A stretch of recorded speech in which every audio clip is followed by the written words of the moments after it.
Hey guys, welcome back to my channel. Today's video is about a trip that Quincy and I took to South Carolina. So during spring break, I started getting travel withdrawals. So I just really wanted to go somewhere. I was itching, I had a whole week off, I was off from work and I wanted to do something. I just felt like I needed to get out. I was feeling kind of sad and depressed because my sister came to visit me the first weekends of spring break, and then I was by myself for the most part because Quincy was at work and stuff. So I really wanted to go somewhere, and I was like, where's the cheapest place that we can go? We obviously can't book a flight right now because they're gonna be expensive. It's spring break, where can we go?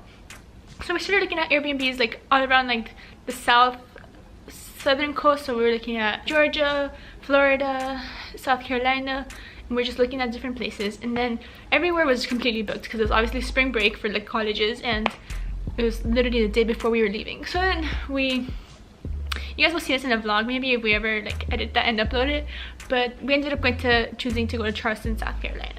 So Quincy drives up there and it's a smooth sailing. We get there, it's beautiful, we have fun, we eat, it's a really good place to travel because there's a lot of like tourist things to do, a lot of museums and things, and it's very like historical or whatever. And then so we're there for a couple of days, we stay in an Airbnb out there, and then we come back, and on our way back Quincy is driving. I don't know if I drove. Did I drive? I don't remember if I drove on the way back. Well, Quincy was driving at first. I don't know if I drove. I don't remember. But he's driving and he's speeding a little bit, and it's like this one like I can't say this word. Rural, R-U-R-A-L, rural, not urban, but like the opposite road in like South Carolina. I guess it was like the road that leads from Charleston to the 95 to leave like South Carolina. So he's driving a little bit fast. There's no cops that he can see. There's no one else on the road. We're just trying to get out of South Carolina because we left like in the middle of the afternoon and we wanted to get back home quickly. And he's speeding, and then he goes over, there's like this bridge, and he can't see who's coming on the other side of the bridge, so he's going fast. And if I was the one driving, I would have slowed down at the bridge because I know that there might be cops on the other side, you know, waiting for someone to speed past the bridge. But he didn't slow down. Well, I think maybe he slowed down a little bit, but not enough. And then so he went over the bridge, and as soon as he saw the cop was coming in the other direction. So cops, like, I don't know, I guess he was driving and like shooting with the speed machine thing, and he immediately did a U-turn, one of those official U-turn places, and turned on his lights, and Quincy saw him and he knew it was for him because there was no one else on the road, and he stopped. And on it at this moment I felt so scared, and I wasn't just scared because we're getting taken, because I don't know. First, Quincy was driving and he's black, and like we all know that, but I just, with all the things you see on the news with like police officers shooting innocent black people or whatever, I was shaking and I was really scared, and I was thinking like this could turn really bad, and like I was just thinking the worst thoughts.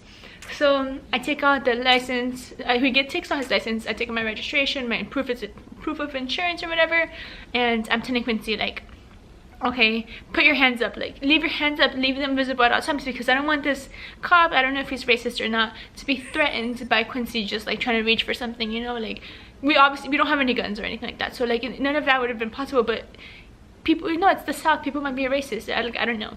So I'm getting really scared, and I'm just like, the cop, he doesn't show any signs of like racism, but it's just like you never know like what's going through their mind. So I was getting really scared, and I'm like literally begging Quincy like, please leave your hands up, please. Like I'm like crying to him because whatever, the cop came to the window and he said license and registration. So he takes Quincy's license and my registration, and the thing about my registration is that it's registered under my mom's name.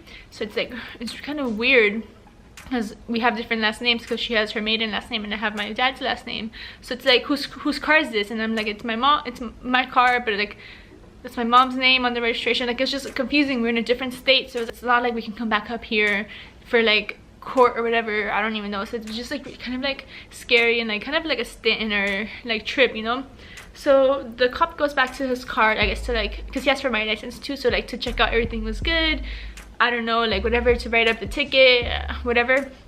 So Quincy puts his hands down like while the cop is in the car, and I'm like, no. And I'm like literally crying, like I'm about to tear up, and I'm just like super scared because like it's been quite a while since that happened. So right now I'm not showing as much emotion as I was, but it was really scary. Like, and it's like, especially with everything that's been happening, I just can't stress how like scared I was. Even scared for myself, just because he handed me back something, the insurance card, and I went to go put it in my purse, and I was like, I don't want him to think that I'm gonna go in my purse and get a gun, because like I don't even have guns, and I'm not even like for guns, and like I'm totally for gun control. So I was just really scared. So the cop eventually came back and handed Quincy the license and the registration and all the paperwork and the ticket. And the cop was actually really cool or whatever. Like, he wasn't really cool, but he was just like, he was doing his job, and he didn't like ask Quincy to step out the car or anything like crazy, you know, or he didn't call for backup or whatever. Like, I don't know. But it was really crazy though, because as we were sitting there waiting for the cop to come back to the car and give us a ticket, we saw another cop car like pull someone else over, but we didn't notice he was pulling someone else over. We just saw police lights, and Quincy said like, oh, I thought he was calling backup, but no, he was just pulling someone else over. So it was like, it was whatever. But in the moment I felt a little bit like scared, because you never know what could happen, but it didn't hit me till afterwards. And it's just crazy because Quincy drives my car quite often, and what if he gets pulled over and I'm not there, you know? Like, it might be different, because if I'm white and they see me with him, they're gonna be like, oh, she's white, like maybe not like my white privilege, well like he'll be privileged kind of because he's with a white person. I don't know, like that's kind of like what I think in my mind. But what if he gets pulled over and he's not with me? So like when they ask for license and registration, it's like, whose car is this? It's not your name on the registration, like you don't even have the same address, like it's my girlfriend. And then it's like, I get really scared if something like that will happen. Like what if I'm not feeling good or something, and I'm like, can you go to the store and get me like medicine or whatever, and he goes and he gets pulled over for something, or I don't even know, you know?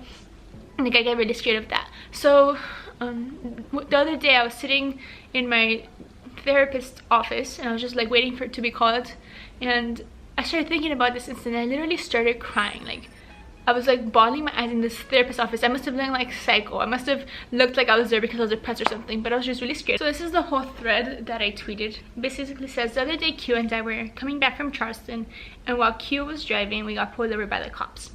In this moment I got so scared. I was scared that the cop would be racist, and that he would see Q as a threat, and that he would draw his weapon. I was scared that when Q went into the glove compartment to get the registration and proof of insurance, the cop would assume that he was reaching for a gun. I was scared that in that moment Q would get shot and I would have to witness it, because that's something that's so scary. Like not only him getting shot or like whatever, but like having that memory, and like that last memory of him would be the worst thing ever. I'm scared every day when Q is driving in my car without me that he will be shot by the police officer for driving while black. How is it that I'm scared to death that my boyfriend will be stopped by cops, and why do I feel threatened by the police instead of feeling safe? During this incident, I just kept telling Q, almost in tears and shaking, please just keep your hands up, don't move them. And now I'm crying, but I just wanted to share something. Cops are just too trigger happy these days. So my last point before I leave is, why is it that we are scared of the police? Like, why is it that I feel more threatened than safe? I don't know, just something to think about. Hope you guys enjoyed this short video. If you did, make sure you like, make sure you subscribe, and I'll see you guys in my next video. Bye.